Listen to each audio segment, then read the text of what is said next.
Mr. Leon Taylor, it's good seeing you. Good seeing you too, bro. Proud All of right. you. Tell me about your career. Tell me how it started. Oh wow. It started back with the freshman class of Memphis, Joe Jackson, Chris Crawford, Tariq Black, Adonis Thomas. All those guys were getting ready to make college decisions. And at the time, I personally felt like we didn't really have anyone to really grasp the whole high school basketball scene. There's no disrespect to the guys that's doing this, but I just felt like I wanted to be a part of it where we gave these guys a little bit more exposure because back in my day, the coverage of high school sports was totally different. And I just wanted to step in and play a part and it just grew from there. And now with me having a camera phone since that day, it's like it's opened so many doors because we talking about going from watching Joe Jackson to now watching Kennedy Chandler become a great #1 point guard in the country. So my career just gone from being an independent worker to now working for, a rising company and hoop scene. So it's been a journey.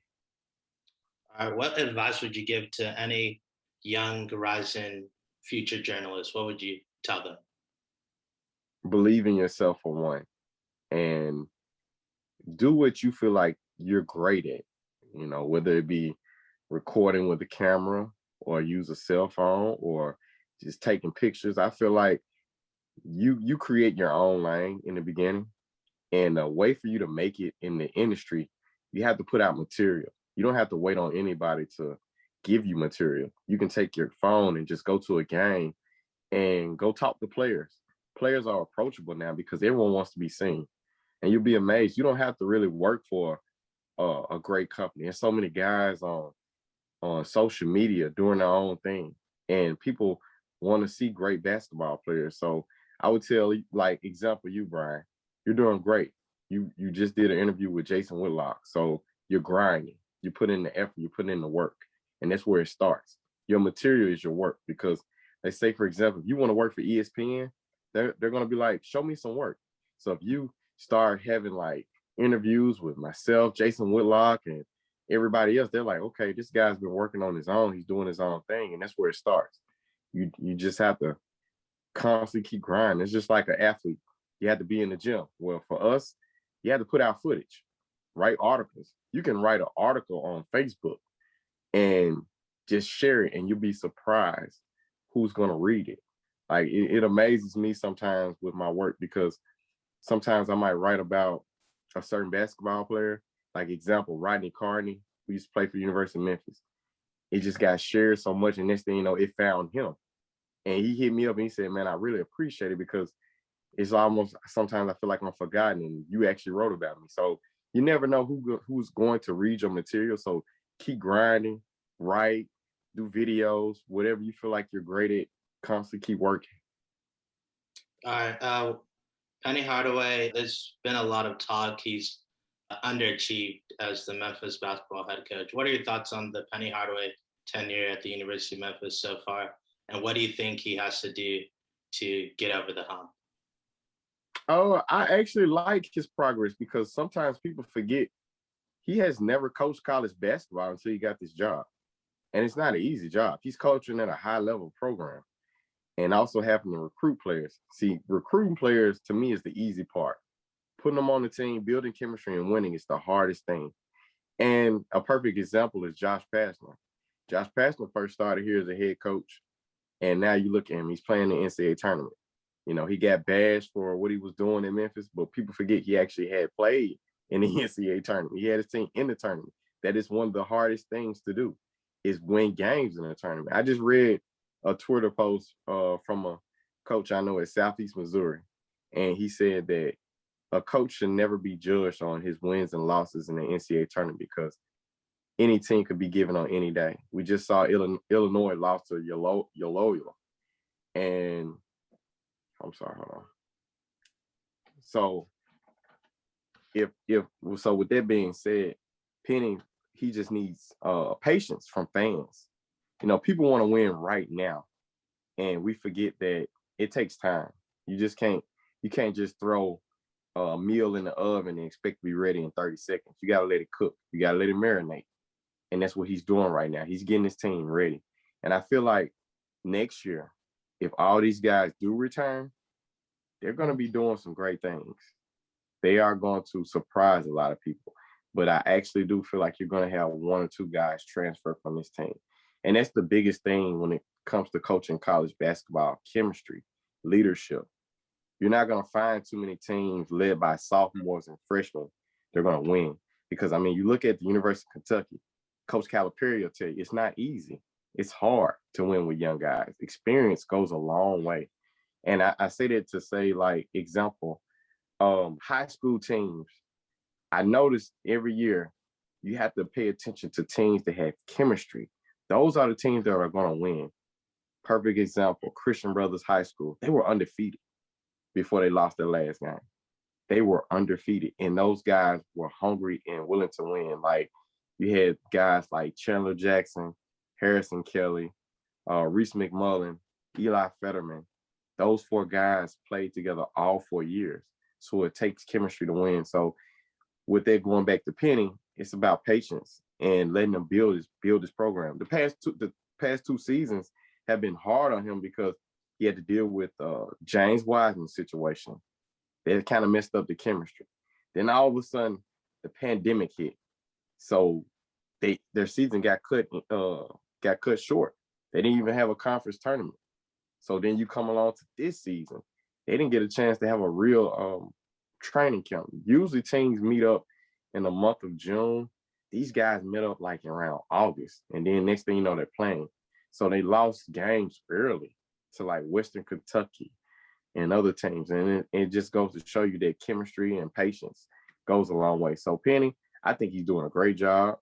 I think he's on track to get over that hump possibly next season because he has some good guys coming in. And there's no telling who's going to be in that transfer portal coming to us. So I think Memphis fans should be patient because he's going to get over that hump very soon. Yeah, I kind of am 50-50 on it because I believe that he's done a okay job because remember he came from high school. So Exactly. people like it's kind of like when a college coach makes a jump to the pros. Unless if you have a pro background, it's a really big challenge to make that adjustment. The only problem I have with Penny is he's going to have to get a better staff. Kind of if you see what Juwan Howard did, he got Phil Martelli there, who's been there and done that and has learned how to build a program. And I think that's part of the reason why he's having success. He also has really good players too and experience, but that's one of the reasons why he's having success. So if I was Penny Hardaway and I had an off-season list, number one thing is I got to find me a really good assistant head coach, preferably one that's been a head coach before, that knows how to build a program. And number two, he's going to have to find a point guard because they have I don't know if Boogie's going to come back, but they really didn't have a true point guard, and I think that's what hurt this team earlier in the season. But Boogie was able to, once Boogie started later in the season, they were able to get it together.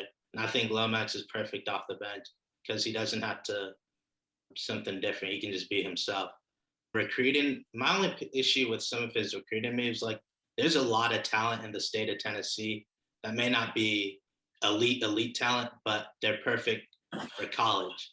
Like Reese McMullen, for example. Like I think he could really help Memphis if he got the opportunity.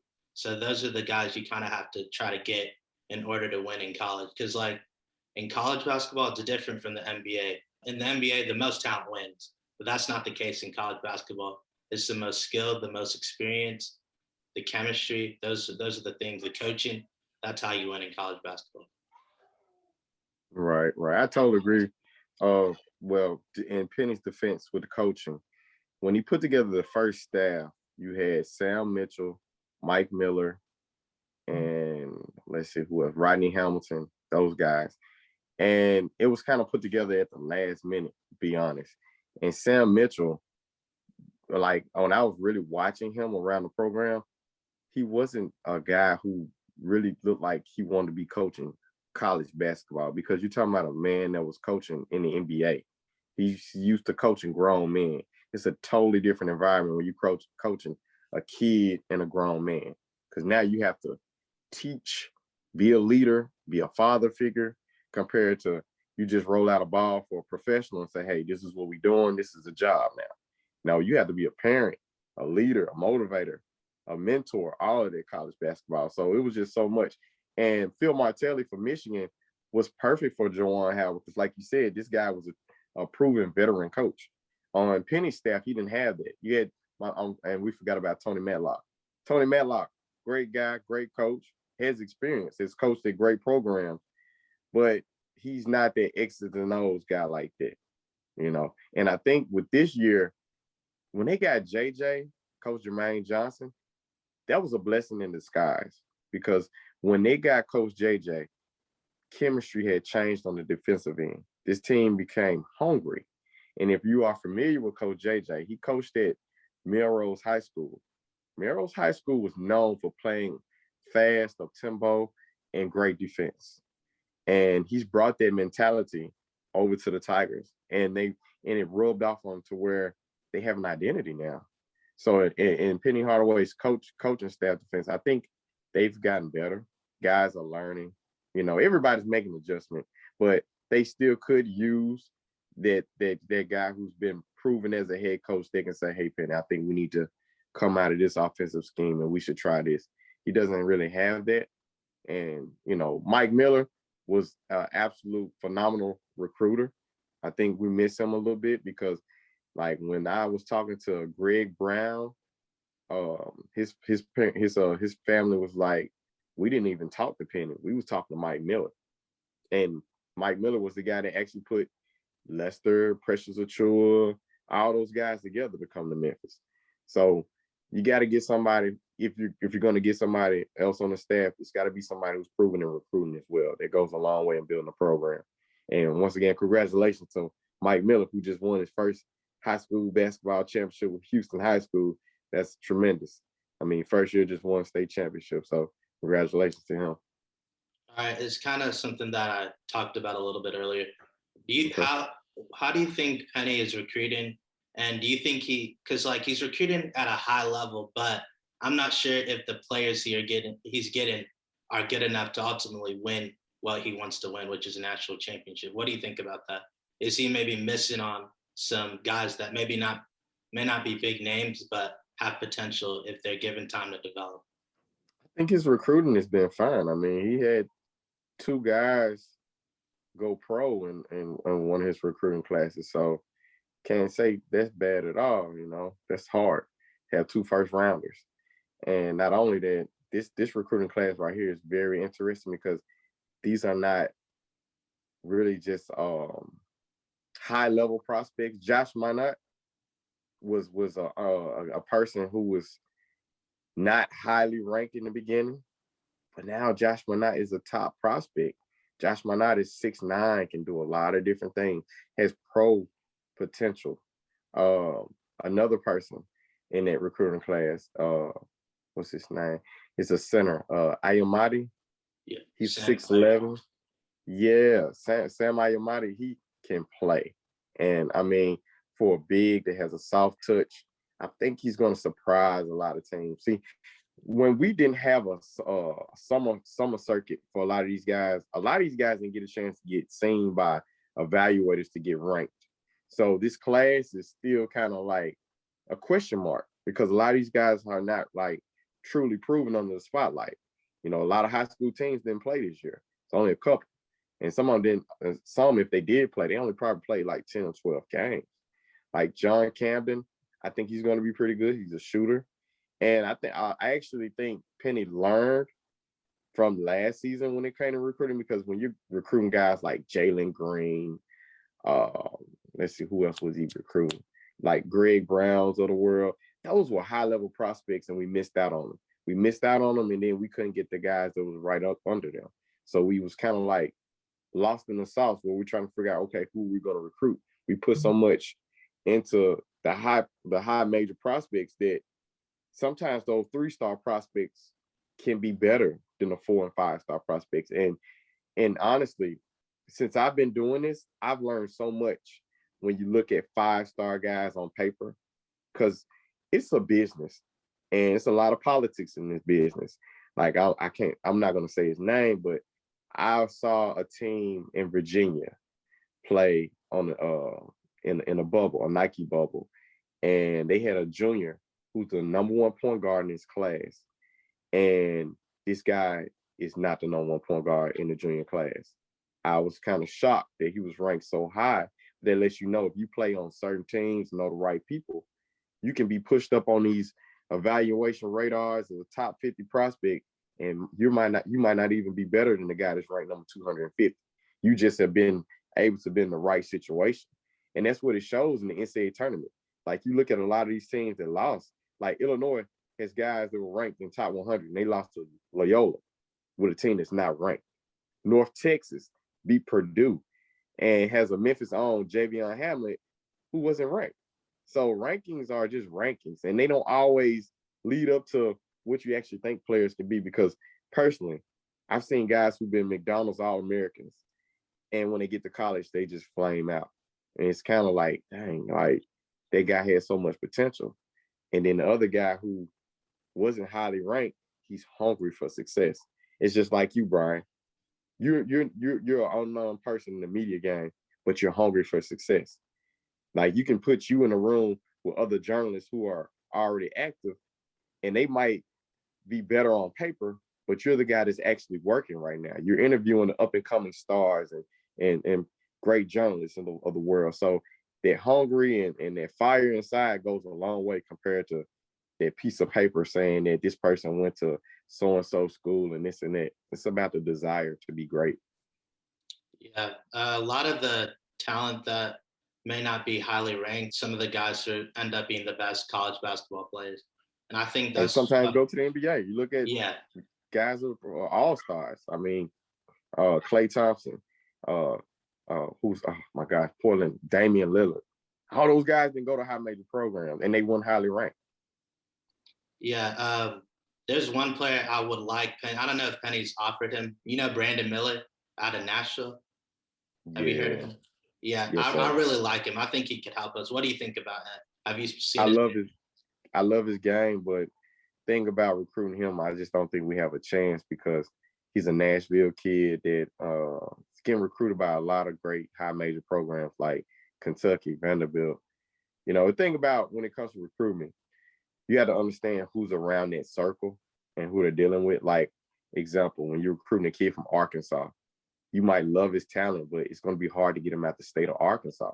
And a lot of coaches feel the same way when it comes to a Memphis player. You know, they be like, well, we don't have a chance because we know Penny's going to get him. And it's all about who's around that prospect. But I love Brandon Miller. I think he could be great for us. He's a guy that's 6'8", that can do it all. His guard and small forward skills, and possibly could be a pro.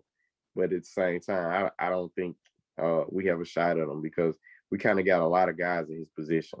Like right now, we're stocked at guard and forward. We have a lot of those guys. So that's the reason why we missed out on Kennedy Chandler. A lot of people are like, oh, we didn't try to recruit Kennedy. We did recruit Kennedy.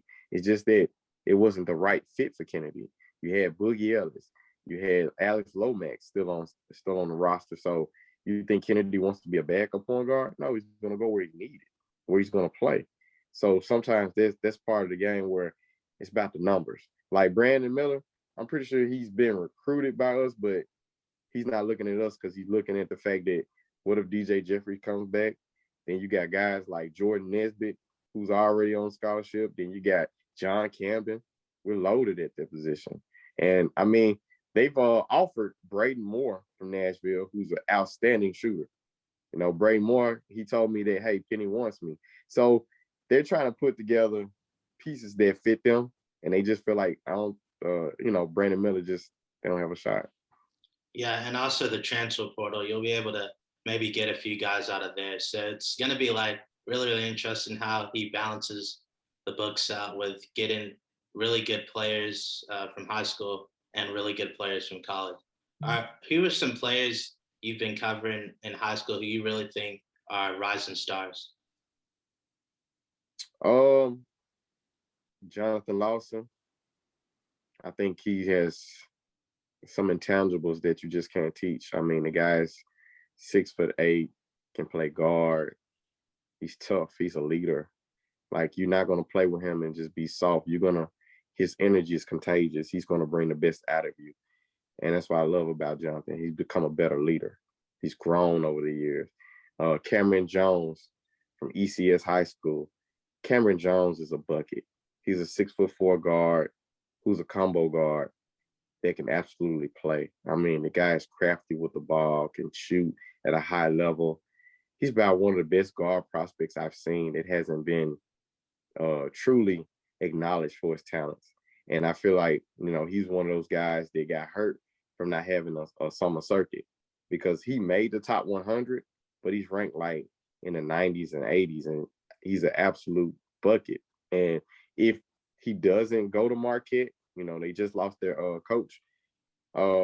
Memphis should definitely go after him, because I feel like we're going to lose a guard. I feel like we're going to lose Damian Barr. I honestly feel like that. I feel like Damian Barr hasn't been playing the minutes he wants. He has aspirations of being a pro, and I just feel like that chemistry with the team and Damian Barr has not been a great relationship. So he could be one of the guys to enter the transfer portal. And if he does, I would throw everything at Cameron Jones if he is available. I feel like that's a guy who can come in and give you what you need. And that's outside shooting and a person that can play multiple positions. Like, the thing that Cameron does that Damian can't do is shoot the basketball. When defense was collapsing on Damian to where they shut down him driving, because Damian's best attribute is penetrating. He's not able to do that right now. So a guy like Cameron Jones, I feel like would fit that bill. And let me think, Amar Knox. I love Amar Knox. I watched him play today at a team thad practice. Amar Knox is committed to Memphis, and it just goes to show you that Penny is doing a great job because he offered him early. And I think he learned from mistakes with Kennedy Chandler. He waited till his pretty much senior year to offer Kennedy. We should have been offered Kennedy. And he offered Amar Knox, and Amar Knox is a bucket. He's 6'2", 6'3", can score on a high level. I'm talking about the kid is just a scoring machine. He's absolutely phenomenal. And Tyler Bird. I love Tyler Bird. Tyler Bird played at Tipton Rosemart. His great size, athletic. I just found out he played football. So he has toughness about him. So those are the guys, to me, that have stood out. And see, with me right now, I cover the whole state of Tennessee with hoop scene. So I'm seeing players outside of Memphis. Like, Memphis has some great ball players, but Nashville is right behind us. And Knoxville does too. I mean, it's like a lot of great talent in this state. But those I just mentioned, I think those guys are going to be great college players in the years to come. Yeah, and that's what hopefully I think Penny's trying, but I wish if he could do more. I know it's kind of hard in Nashville, Knoxville, but take a look at some of those guys, because there's some really, really good prospects out there that could really, really help us. And they may not help us right now, but down the road, they can be really, really special. No doubt. All right. You were covering the Tennessee basketball state tournament. What were your thoughts on it? And did anything surprise you? Colleyville High School surprised me, man. They did. They absolutely surprised me, because Colleyville made history. They played in a state championship run for the first time since the 70s. And they competed. They competed really well. One thing I didn't like, though, is it just made zero sense to me that the public schools didn't get a chance to play. And we're watching the other teams play, and it makes zero sense to me. Like, how does one side play but the other doesn't? And I hate it for a lot of those seniors, because this is something that they love to do. We took it away from them. And I understand we have a pandemic, but if we have a pandemic and it's just as bad for one side, it should be that way for everyone. It's like if you're a father and you have multiple children and it's time for snack time, you don't want to just give one of your children some candy and the other one just watches the other one eat the candy. And that's what that was like. You saw kids having fun and stuff, and then you saw some that were just, had something taken away from them. And I just think in the near future, hopefully we come around to another situation that we can be more prepared. Like there's no way that, we can just shut down. We should come up with some solutions because kids today, they need things to do. We live in a city that doesn't have a lot to offer. So we should come up with solutions and not just take some away and just leave them hanging. So, I mean, overall though, I'm very happy for Houston High School. I'm very happy for um, Arlington Lady Tigers. Arlington Lady Tigers with Ashley Shields. That was an interesting situation. Those young ladies had something taken away from them, but it was given back. So just great season for them. They made history. Hopefully, Ashley Shields gets uh, a coaching position with the Lady Tigers of Memphis.